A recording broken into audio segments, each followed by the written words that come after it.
Қисайғанды түзетсем деп, құлағанды тұрғызсам деп, жылағанды уатсам деп, мұңайғанды қуантсам деп, жетімді жарылқасам деп, жесірдің арқасынан қақсам деп, қадам басып келе жатқан азамат Махат ініміздің осындай үлкен қайырымды істері тек қана мешіт салумен шектелмейді.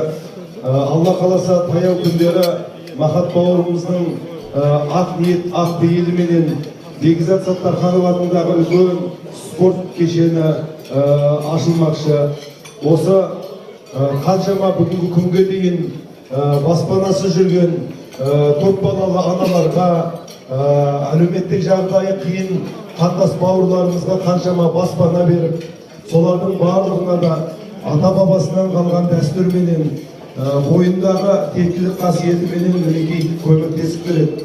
Сондықтан да Махат інім бүгінгі тәуелсіз мемлекетіміздің жаңарып жатқан кезеңінде қоғамға белсене араласып, елордамыздың, мемлекетіміздің әрбір ісіне бейжай қарамай, өзіңнің азаматтық позицияңды нық ұстап, ат үстінде еңсеңді көрсетіп, ел алдында абыройыңды арттырып, үлкен игілікті амалдар жасап келе жатсың.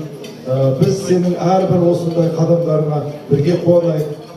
Әкеден ұл туса игі, әке жолын қуса игі дейді. Осы Махат секілді үлкен қазақтың марғасқа азаматын дүниеге әкеліп, тәрбиелеп өсірген ата-анасына, әке-шешесіне ерекше рахмет айтқымыз келеді. Ал Махат бауырым осындай үлкен игілікті шараларын жалғасын таба берсін. Алдағы елің үшін, мемлекетің үшін, халқың үшін, ұрпақ үшін жасайтын әрбір игілікті ісіңнің ортасында бірге болайық.